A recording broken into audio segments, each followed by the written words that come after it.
Geology. Rocks. Geology. Rocks. And geology. Rocks.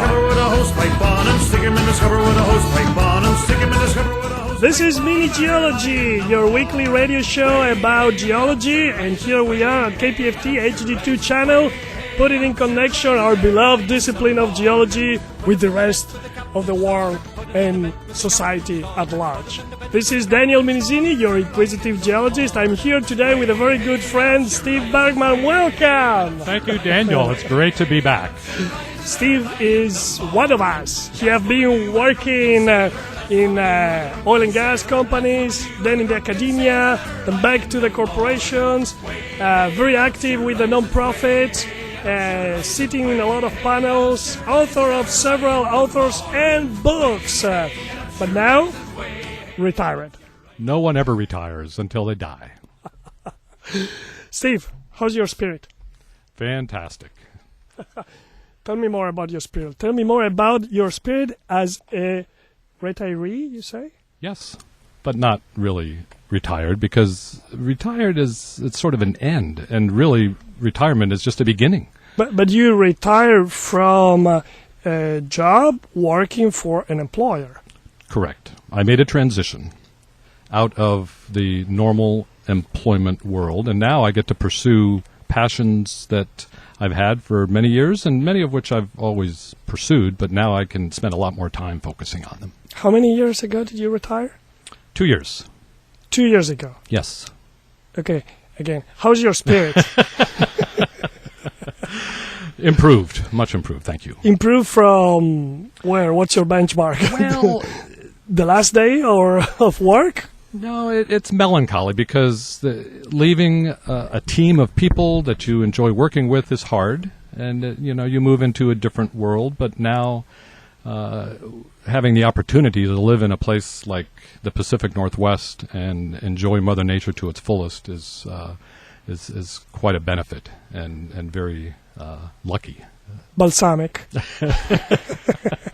So, Steve, you, like me, we are very lucky, because we are lucky workers, because we love what we do, and that's something that we always have to remember, because many of the workers, they don't really love what they do.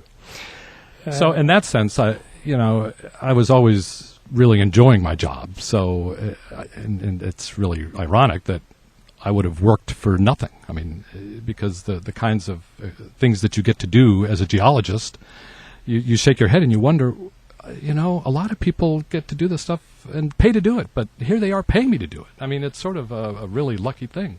You get to study the earth and explore the wilderness and get paid to do it on top. So I guess when you retire, you just stop getting paid for it, and then you have to start other means of... So it seems that you are not prepared for the retirement when you retire. How did it happen? How did you organize yourself in order to retire? Well, the preparation for retirement is very challenging. That's a very good point. I was in a group that was dissolved, so that was one factor. And instead of trying to stay employed in other opportunities in other groups or other companies, I decided that it was better to go into this next step of life. So tell me more about that moment when you decide to retire. And so if I understand well, the situation in the employer was that they didn't really allow you to continue working in these beautiful things that you were doing, and at some point you have to decide what to do. So tell me more about that moment as showing the human side of that moment where you have to take a decision.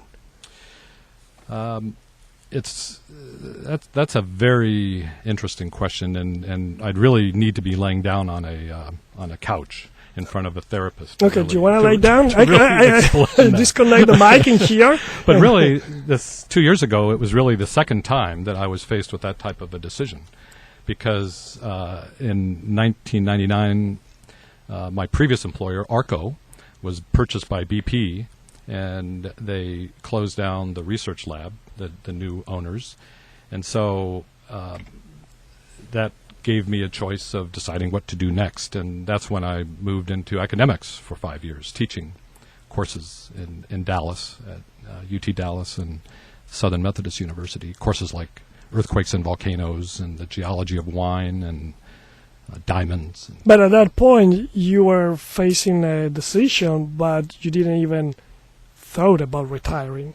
No, I wasn't retired then. I was still in the job market looking for jobs, but still trying to do things that contributed to society, and in this case, teaching young students. And so can you compare the two moments? Because it is something in the job market of the U.S., something almost normal and regular to find yourself without a job at some point in your career.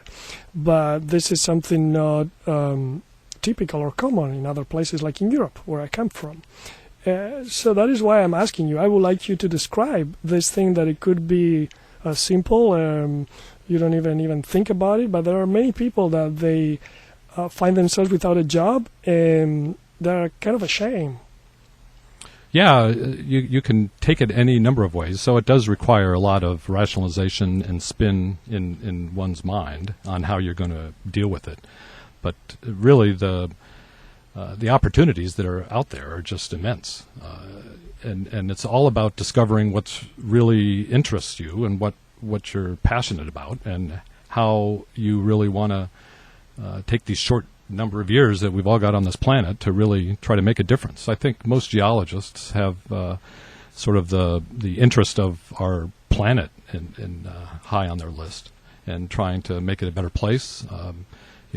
Whether that's providing resources for society, but improving the environment. I mean, there's all sorts of important functions that we can serve to make this world a better place, to leave it better for our children and grandchildren than we accepted it when we came into this world.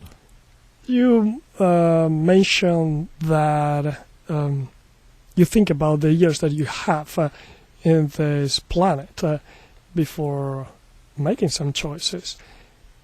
So, and now that you are done professionally because you are officially retired, what do you see looking back? What is the sense of accomplishment you have? Many ways. I've been very fortunate that my employers have allowed me to publish a lot, so we've been able to share our research with the general scientific community. When I taught courses at university, you're able to touch students in many ways and motivate them to, pursue different areas in science. And a lot of the outreach that I've done over the years, it's always tried to expose fresh young minds to the wonders of the earth and the miracle that we live on. This planet is just amazing. The complexities, but I would say that over the years, the biggest accomplishments have been the freedom to pursue science the way that I wanted to pursue it in all the jobs that I've had. It's just amazing that I've been so lucky to, instead of somebody telling me what to do every day, being given sort of an open opportunity to pursue different lines of research. You have been very lucky. Nowadays it's difficult to find a job that offers you that kind of freedom, that kind of flexibility and intellectual room. So there are special cases, but unfortunately I'm one of the lucky ones that got into that type of a situation. But now the beauty is that I've got this 30-year career, 35-year career that has taught me all these things about our planet that I can now use to help the future generations accept a better planet. So now I'm focusing on increasing sustainability of the island I live on, Vashon Island in Washington State. We've got all sorts of nonprofit organizations, Zero Waste Vashon. We're trying to get on-island compost facilities installed. Yeah, I know you're pretty active, but before moving forward and looking at what is in front of you in your horizon, I would like to look back. Okay. I don't know if look back in anger, but looking back to learn from you, from your experience, for the feelings you had. And that's why I would like to ask you again to try to describe how did you feel in the moment when you had to decide to retire. What did it happen the day you retired and the following days? If you can describe them for us to see what's expecting us. Well, the best therapist that I was able to use was red wine. And I must say that as long as you've got plenty of red wine at your disposal, you can deal with any of these emotions that come. But you might sense that I'm beating around the bush and trying to avoid getting deep here. But yeah, it's hard. It really hits you hard when you realize that you have to change. Difficult? It's very difficult. It's very, very difficult. Is difficult like when you fail an exam, or is difficult like no, it's a lot worse than that. Like a familiar, a person, a friend dies, yeah, or it's you're in a career for 35 years and it stops. So it's like a funeral. It's like a funeral, exactly. It's like a funeral of a family member, because it's something that you spend 8 hours a day, 5 days a week, working on these jobs, and then it stops. And so it's filled with emotion and filled with conflict. And then, like in a funeral, then you have the the money that the dead person leaves, right? Because when you retire, you should be also happy because you get your pension, you get some money back, you have new possibilities, and you have to redesign your life. Yeah. So how was in your case? It takes a major reorganization. So in our case, we're, like you say, we're very lucky that we have these pensions and these long-term annuities that help us survive without having to work for a living anymore. And so in that sense, it takes a lot of pressure off. That makes the transition a little easier. But the big thing is that you've got the opportunity to figure out what you want to do next with the next 30 or 40 years or however long you're going to be alive. And okay, so step by step. So after the retirement, how many days do you need to recover? It's like a long hangover. It's like several weeks. Well, once you get the news that things are changing, you probably need a good month to really let it sink in and come up with, being clear enough. You have to sleep on it a lot to let the dream state really tell you what needs to happen next. Let your unconscious come to the surface. And then you can plan. Then you can look at alternatives. And in our case, we decided that we wanted to live in a more mountainous, more cool place than Houston. Than Houston. Oh my God! And so we selected the Pacific Northwest, also because our daughters were both living in the Pacific Northwest. And then there's a lot of other decisions, because that's a big area, and so you have to decide what house you want to live in, and what neighborhood you want to live in, and what city you want to live in, or wherever. And so that requires a lot of preparation and travel, and taking the butt check in all the chairs and sofas to make sure that things fit. So Steve, you have two daughters, and you're married. Yes. And your wife is also retired. My wife also retired. So how did you work out chronologically that thing? Did you decide it? Did you plan it? How to do it? Well, once we saw that I was retiring, she decided to retire too, and so and when we made the final move to Washington, then that we both did it together. So that made it easy. So there wasn't the overlap. How does it change your life economically after you have been working for corporations and important universities when you retire? Well, at universities, you don't get paid as much as you do in corporations. And so luckily we've been very fortunate to have a good salary and generate some savings, so we have money to retire with. And we picked a place that has a substantially lower cost of living than Houston, so we downsized, and so we're able to live in a smaller house with fewer expenses. The taxes are lower in Washington, for instance. They don't have a state income tax. Not that matters anymore, that you don't have income. So yeah, that's all involved in the whole calculation to make sure that you can afford. So for to me, again, coming from Italy, is really inconceivable to change the place where you live because you retire. It's a concept that is new to me, and I would like to dig a little bit more with you in here. So people that they retire, they really think that they have to move geographically away from the place where they have been living and working. In your case, moving from Texas to Washington State. True. I was born in Dayton, Ohio. My wife was born in Cincinnati, Ohio. We went to graduate school in New Jersey, moved to Texas because of a job. And so we've been to almost every state in the Union and seen what is available in the United States. And when you see what's available, you've got a perspective that, maybe Texas isn't the most desirable place to spend the retirement years in. And in our case, the heat and humidity was unbearable to us, so we wanted something cooler. So, and you ended up in a little island in the northwest, in the middle. Yeah, a nice little island, 37 square miles in area, just west of Seattle, in the Puget Sound. And it's just a magnificent place, 75% forested. It's got 10,000 people living on it.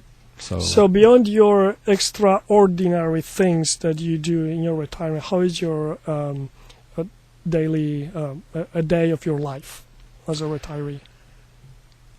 We are able to spend a lot more time working in the garden, working on our small parcel. We have 1.5 acres, and it requires lots of work, keeping the plants all growing and properly maintained. And we live close to a beach, so we're able to take long walks along the beach, walking the dogs and getting lots of exercise, just communing with Mother Nature, with the waves and the winds and the eagles and the ospreys flying around and squawking at you.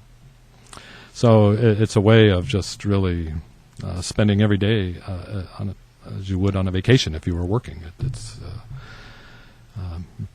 fantastic. Now, you're free and you don't have any employers anymore. Can you tell us from your point of view the difference of working in academia, where you have been, and in a corporation like Shell, which was your last employer? Yeah, very, very different. At university, there's a lot of freedom involved. Teaching, but there are, you have to show up at class every day to teach, so there's very strict schedules. In industry, you're there to make the corporation succeed and to perform for the shareholders, so very different purposes.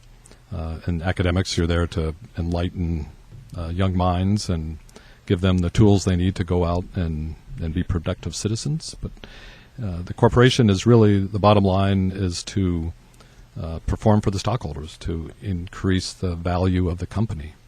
And there's many ways to do that in a corporation. You and I did it in the research lab, which is sort of a very exceptional part of a corporation because, it has a very long-term payback and function in the corporation. But so very different purposes, but it turns out that a lot of the tools that you use, the technologies are very similar in both cases. In fact, I think we were real lucky at Shell because it's a very academic style of research lab where you're able to pursue ideas with freedom, and but it still had to have relevance and applicability to the bottom line. Do you think that you devote some long years of your life for the wrong cause because you were working for oil and gas? So I've been wrestling with that concept because I believe, and I've always believed, that fossil fuels have contributed to global warming and climate change, and so that is a sort of a bit of guilt that I have. But I feel that by advancing the science, being in a corporation to have the resources and the data and the access to information, that we can advance the science and potentially move beyond what we're currently doing, and hopefully either allow this transition out of the fossil fuel economy to happen quicker than it might have otherwise happened. But I think we're all faced now with the fact that we have to transition into a low-carbon future because fossil fuels are ruining our planet. We should be using fossil fuels, in my opinion, for materials, for plastics to build houses, to not single-use plastics, but plastics that have function in our society. I think there's a lot of alternative uses for fossil fuels. In 100 years, our great-grandchildren are going to look back and say, why did they burn it all up in their cars when you can do so many good things with it? I think we have to discover some alternative energies that will allow us to move away from this current fossil fuel dependent society we have. And have you found yourself in the situation where some of your friends or acquaintances, they were indicating at you, like that you work in those, always, yeah. oil and gas corporation. How did you feel in that moment? And did you feel that you had to justify yourself? Always. No, you're constantly justifying yourself. And I think there are some companies that are very responsible. For instance, Shell is now producing more gas than oil, and so they're on a long-term trend to reduce their carbon footprint. Obviously, eventually, they should be not producing oil and gas for the purpose of burning in cars and vehicles, but for other purposes that don't release CO2 into the environment. But I would explain to my friends who complained about the evils of big oil companies that we need responsible people that have an environmental view to be working in these companies to make sure that the right decisions are made and people are reflecting some of these proper value judgments. So I think most geologists have this love of the environment as part of their DNA, and they wouldn't allow bad things to happen to the environment. And so to have responsible people in companies, I think, is a necessary condition. What about you? Well, what do you tell your friends who say, "How can you work for these evil oil companies?" I think that your point of checking from within is a good point, and try to advocate to release data that they are not useful for competitive advantage could be another very important point to help advance technology and have new ideas. And then we have also to recognize that life is a compromise. It's a compromise in between where do you live, which kind of salary you get, which kind of life do you want to get, which kind of things do you want to do, and ideas that you want to develop. So at some point, some are justifications, but sometimes you don't need to justify yourself. That is just your choice, and you decide to live in a compromise. You don't necessarily have to be a purist.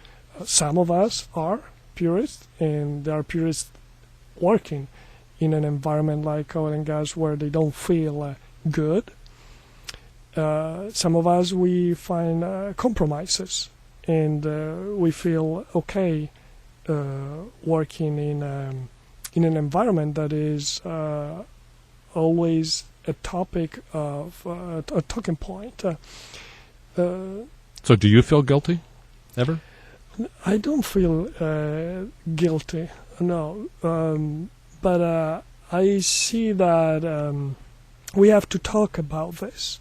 I think that we could have people that can express themselves better than you and me, and help the others to understand if the place where they are is compatible with their feelings, with their beliefs, or if they could do something else in another place.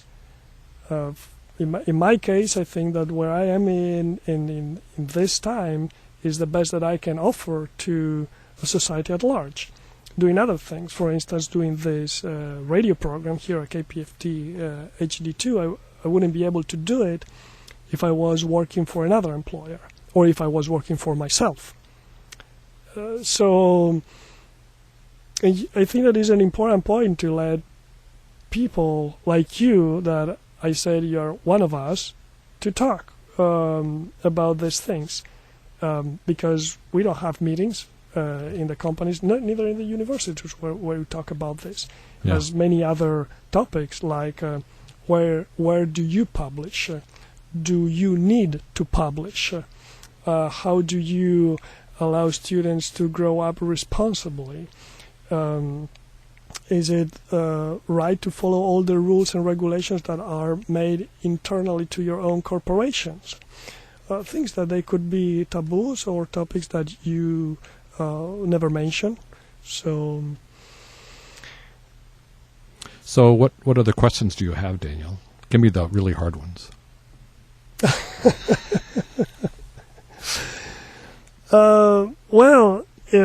Since I would like you to talk with our audience about retirement, I would like you to explain what is your new scope in your life.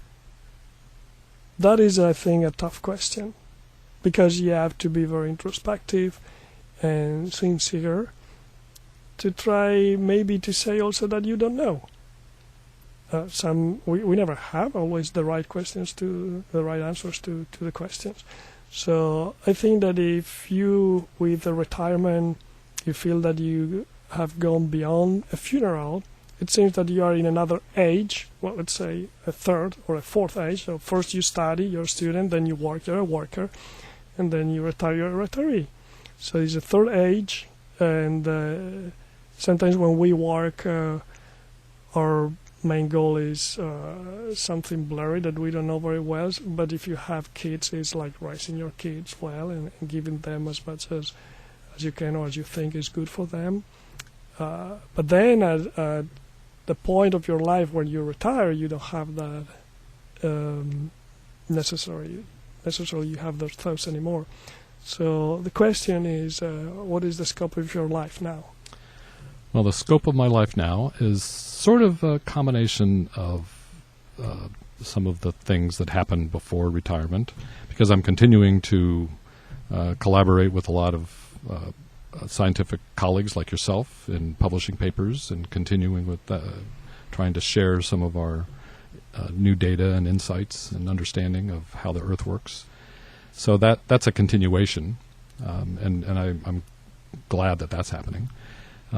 I get to spend a lot more time with the family, obviously, as a retiree. My wife and I now spend 24/7 instead of maybe a third of that time together, and so that's makes for a lot more enjoyment and doing a lot more things together. And having our two daughters nearby and coming to visit a lot. Although, once the kids are out of the nest, sometimes they spend less time, sometimes they spend more time. So we're able to see our kids a lot and spend time with them. And the other things are to really try to make our little island where we live more sustainable. And it's really about increasing awareness of just the geosciences and earth science in everyone's life. There's a lot of natural hazards. We're dealing with climate change right now, directly with droughts and with storms. We're here with the Tropical Storm Barry, and on the fringes here in Houston, getting hammered by a few thunderstorms here and there. Luckily, it didn't cause as much damage as it potentially could have, but we're seeing a lot more of these huge storms. So we're trying to work with the communities to make sure that everyone is aware of what's happening and what to plan for, so they can better make the right decisions on how to move forward. So we don't build houses in the wrong places, so we don't build on active faults. So we're doing projects like on Vashon. We've assembled a group of 24 geologists or so that we finally found and identified on the island and formed the Vashon Union of Geologists, VUG for short. All the geologists will know that a VUG is a vesicle in a lava. So it's got a nice acronym, nice geologic acronym. And we get together quarterly, and we give sort of geeky nerd talks to the geologists like to give at conferences to each other. But we and drink beer and wine, and like geologists like to do at conferences. And then we go out. We get to go out in the field and look at the rocks firsthand, and we get to map the geology right on Vashon. There's a lot of questions about the geologic history in the Pacific You're dedicated Northwest. to make the locals aware Right. about the things that the geology can explain. Yeah, there's a lot of natural hazards with landslides and other earthquakes. We just had the Ridgecrest earthquake in California. Another one of these wake-up calls, magnitude 7.1. Right before I left Seattle, we had a magnitude 4.6 up just north of Seattle that a lot of people felt, and so people are becoming a lot more aware of the earth moving beneath them and causing potential damage. So we need to be prepared. People need to know what to do in case of an earthquake and how to worry about the tsunami and how high up to be when the tsunami comes. For instance, when there's a magnitude 9 megathrust earthquake on the Cascadia subduction zone, There's no place for it to go. We're going to have a 7-meter tsunami. And so anybody below 7 meters above sea level are going to take a swim. So, we're trying to teach people to be able to deal with a lot of these hazards. So that's another thing that we're trying to do. We're trying to deal locally with our island, because I think the more we can do locally, we can be good examples to other communities on what can be done. What do you think about the people on the streets? What do they think about geology? You meet a lot of people. You've met a lot of people. What do you think they're worried about? What they would like to know about geologists? Well, I think deep down, every person is just fascinated with our Earth and the mysteries of the Earth processes. And unfortunately, our education system right now in places like Texas doesn't really give them the opportunity to really understand what's possible in geology and what geology really is.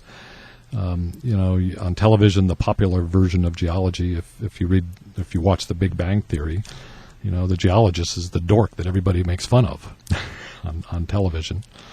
And I think it was the TV show Dallas back in the 80s, where the geologist was sort of a strange fellow that didn't really have much of a personality. And so we don't really have the Tom Cruises playing geologists in the movies and television. So that people aren't really given an acquaintance of what's possible in geology and what geology is really all about. You're calling Hollywood? You would like to have some movie about geologists or with geologists? Well, I guess Pierce Brosnan did play the geologist on one of the eruption movies that was he played a pretty cool role. But talking about the education, didn't you play a role in the Education Board of Texas? We did testify. Bob Gregory and I took a trip to Austin back in the early 90s, or maybe 2002, I think. And we testified at the State Board of Education to try to get geology counted in the public schools as a science course for graduation in high school, because they had removed geology from a list of accredited science courses, of all things, in Texas. Prior to the early 90s, all students, I think in 8th grade, were required to take an earth science course in Texas in the public schools. And for that reason, we had a fantastic number of well-qualified teachers for geology. And sadly, in the early 90s, there was a change, and physics, chemistry, and the PCE, I forget what the acronym is, but a sort of a different course was created to be taught in 8th grade instead of geology. And we lost the ability to train teachers. There was no demand for teachers in Texas to teach earth science. And so there was only a few schools that even taught earth science courses. And so now we have a population in Texas that doesn't really understand what geology is all about unless they really dig into it and learn about it themselves. I think that would be a big improvement in Texas. All states should have a required course to at least give people a taste of what geology is all about, so they can better make responsible decisions. How did you end up testifying in Austin? This was a group from the geology department at Southern Methodist University, and we knew that there was going to be some hearings at the Board of Education. And at the time, I think there was a lot of consideration about adding creation science or intelligent design in the science curriculum. And so we were aware of the issues that were being faced by the board, and we thought that bringing geology back to at least being accepted as a science credit for graduation was the first step in a long chain of changes that need to be made.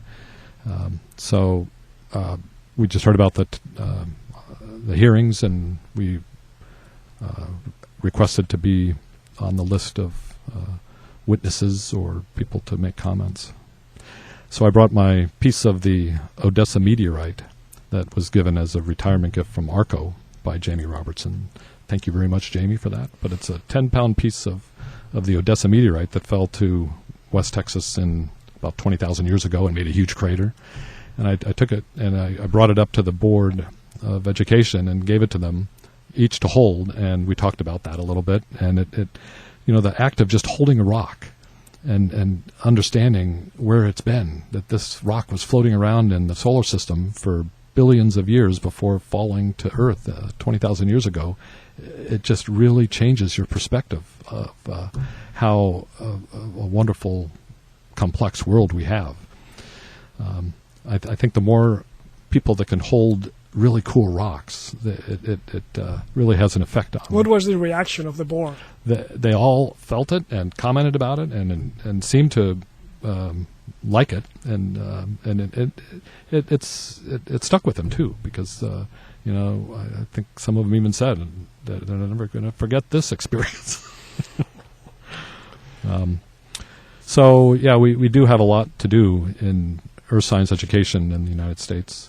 Most other countries require teaching of earth science, geology, and in school, in public schools. So we're not progressing that well or that fast in science education, at least in here in Texas. And what about other things that you have been living during these 30-plus years of work, like the work conditions? You've been working for 35 years. Yeah. What is your experience in the work conditions and benefits and other things related to work as a worker, as an employer? What is your view on this? My personal experience has always been very positive. I've been in research labs that have the most unbelievable equipment and access to data, and it's a joy to have the ability to really solve any kind of problem you need solving, to have access to resources to answer basic questions. If you need something analyzed, you've got these state-of-the-art pieces of equipment at your disposal. So that's really nice. And most universities have these bits of equipment now as well. So although we're seeing a change in the industry, most of the research labs are now changing their size quite a bit. And in the past, back in the 70s and 80s, we had a a huge, 60s, 70s, and 80s, really. There was a massive growth of research labs in companies like Exxon and Shell and Arco and Chevron. Major advancements were made in the companies. And now they're all sort of dying away. The industry has recognized that they don't need research. They think that they don't need, they've convinced themselves they don't need research because of the ability to subcontract with universities and to let the universities handle all the Is that better analyses. or is that worse? Oh, I think it's much worse. I think each company needs to have their own internal lab to really answer fundamental questions. Maybe there's personally. more space for academics to play a different role with this sort of situation. That's true. It requires the right academic environment. You know, a lot of departments don't really have any interest in collaborating with industry, but some do. And luckily in Houston we have the University of Houston and Rice and other groups that are very interested in collaborating. I think also that the fact that some universities, they can afford to have specific equipment or budget is forcing them to get closer to private companies in order to subsidize themselves. Yeah. No, a lot of universities rely on industry to fund just basic analytical work for services.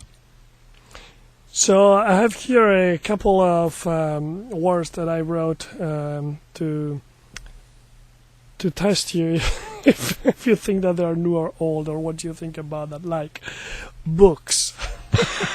Steve, what do you think about books, like real books, with a cover, white pages with black ink on it, things that they are not used so much now and that you have so many? Not anymore. I've lightened up. Now I've donated most of my books to both, mostly Rice University. Thank you very much, Sinti, for adding my collection to the Rice library. But I think books are a dying breed. I think in 50 years there will be no more books because of the digital technologies that are available now. And a lot of journals are even going toward digital only with no paper. What about maps? Maps are the same way. Maps you can put on the computer and you can manipulate with big screens. And although, you know, when I first grew up, we were using vellum and rapidograph pens to draw maps in the field, and that's a thing of the past now. It's all done on Google Earth with touch screens. And what about that old thing that we used to do, like reading from the beginning to the end? And that's the sad thing about the digital technology, because now all you do is you search your keywords and you look for what you want to see, and you don't worry about It's not the rest sad. of the It's story. just a different way of capturing information. Yeah, but And that means also that you have to write in a different way, because you know that we don't read anymore from the first page to the last page. We surf back and forth, up and down. Yeah. And so you need to understand that the writing has to be different and it has to evolve. So it is going to evolve for sure, and that's happening a lot. But yeah, books are changing. Books are there's something about holding it in your hand though, and being able to read it, but compared to a screen. But I think they're a thing of the past. Libraries. Libraries are fantastic resources. I've been told by many people that I'm a librarian, and just a librarian, as I think they usually say. But I think libraries are one of the best inventions in the world, and I don't think they're ever going to go away. They are resources for disseminating knowledge and storing knowledge. And whether it's in hardbound books or on digital media. We need to have libraries to access information and knowledge. Office with walls and doors. Office with walls. I've been very fortunate in my time in industry to have offices that are as big as 25 by 25 feet in size. And then I've been in cubicles that are 8 feet by 8 feet in size. And so I've seen the full spectrum of office space and office modules, and the biggest learning is that if you want to get anything done, you have to have an office. You have to have the ability to close your mind to everything else and concentrate and think and. You mean to close the door, not to close the mind. I meant mind open. Close the door, so you've got all the rest of the environment is closed off from you. But yeah, the cubicles, I think, were the worst things that somehow our business friends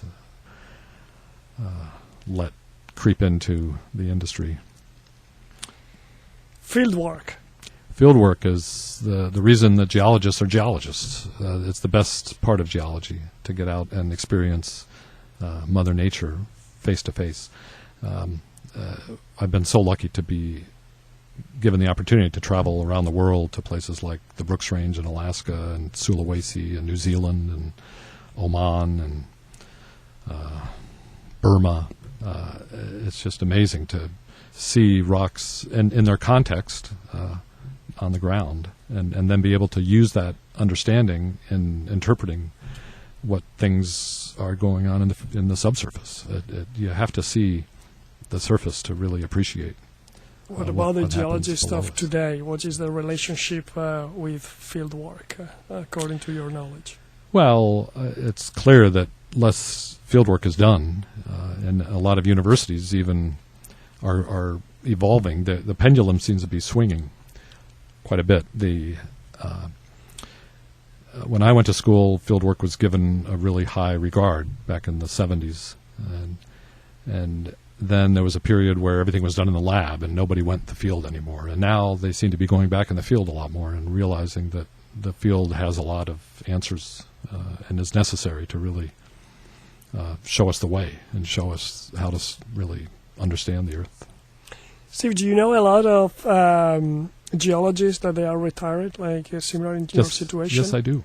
Do you be an ambassador for them? Do you think that they would say the same things you said about these topics that we mentioned, mainly the books, the maps, the reading, the library, field work, office? How do you feel being a retiree?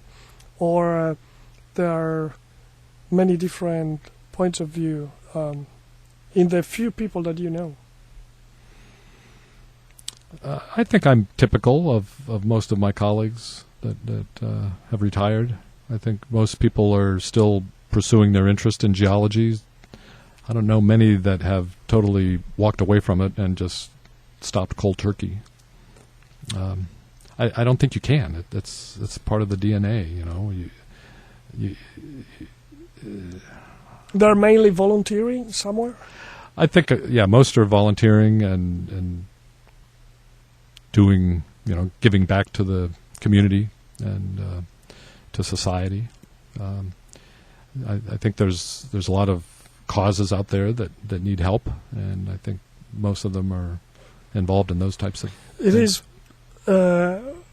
a great source of knowledge and time and energy, that group of retirees, because they are working for free for causes that they really believe in, and that they can do it without pay, because they don't need to be paid, because they have a pension and they can afford to do that.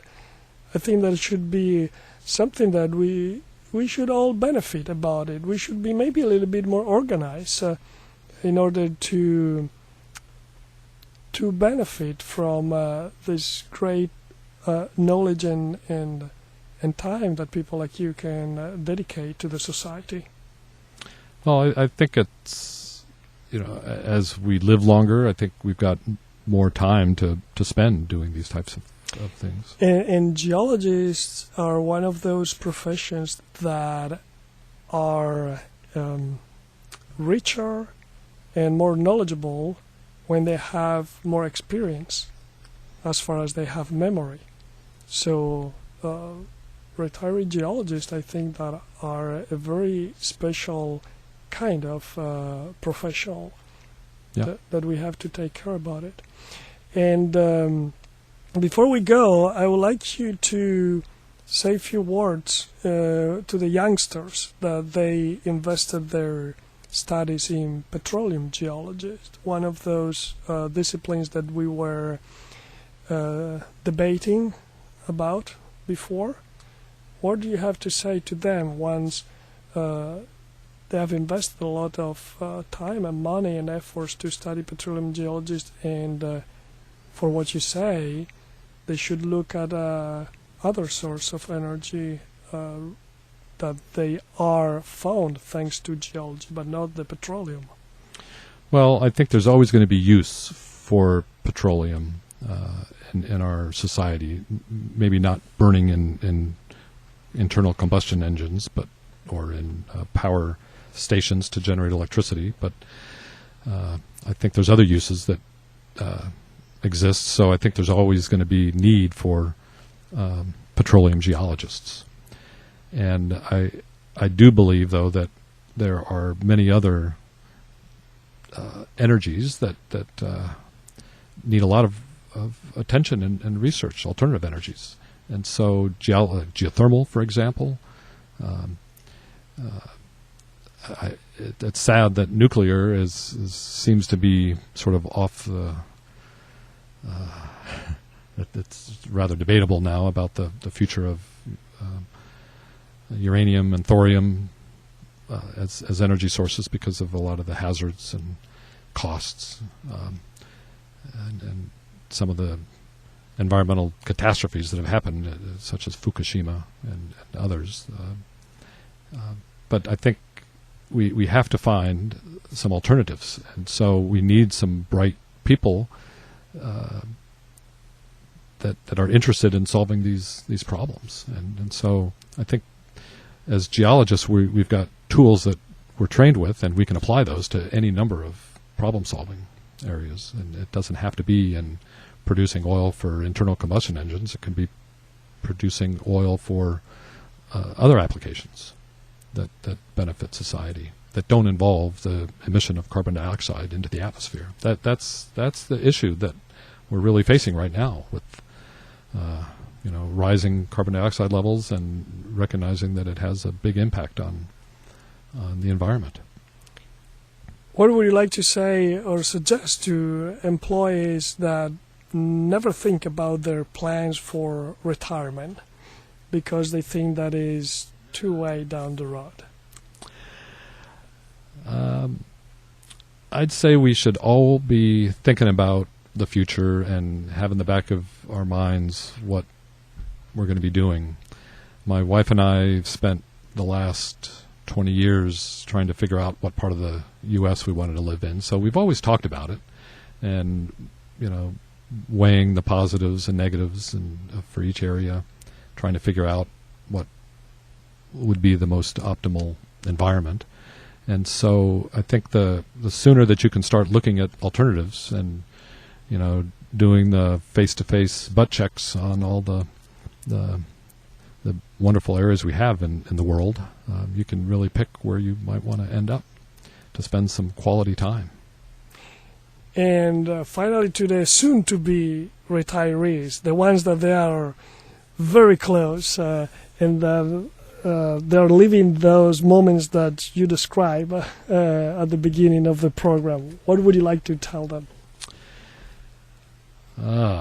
That's a good question.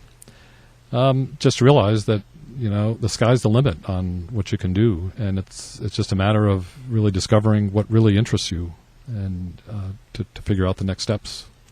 and to work out those passions that you've always had that are hiding in there, things that you've never had the time to really pursue when you've been doing other things. Steve, we have a couple of minutes and I would like to leave the open mic for you. So the mic is yours. You can shout out, you can add more things, express yourself as you like. Well, to any of you out there who've worked at ARCO and Shell, and I've had the opportunity to work with, thank you very much for the opportunity to collaborate, and I've really enjoyed the fantastic time that we've had together. So, and for all my other friends, thanks Bill and Jan for putting me up while I'm here for these few days. I'm here closing down my last storage unit of the last of my books and maps. And they're officially all distributed to their new libraries now. So I thank Rice University for providing that opportunity to accept my library. And thank you, Daniel, for allowing me to be here today to talk and share some of these experiences and ideas. Thank you, Steve. It has been great to allow the listeners to feel and listen to the voice of one of us about a specific topic like retirement. And thanks especially for showing the human side of a geologist. Yes. Thank you so much, Steve. Thanks, Daniel. And this was Daniel Minizini, your inquisitive geologist at Mini Geology. You can find the interview in minigeology.com. We're going to upload that in the YouTube channel. And if you want to write me, you can write at daniel.minizini@gmail.com, or even better, at minigeology@gmail.com. All right, that's all for now. Thank you again, Steve. Ciao, bye. Put him in a longboat till he's sober early in the morning. Way hey, and up she rises. Way hey, and up she rises. Way hey, and up she rises early in the morning.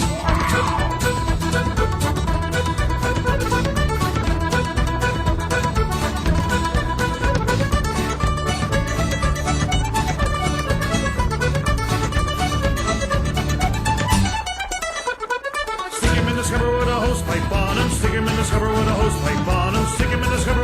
pipe on him early in the morning. Way hey, and up she rises. Way hey, and up she rises. Way hey, and up she rises early in the morning.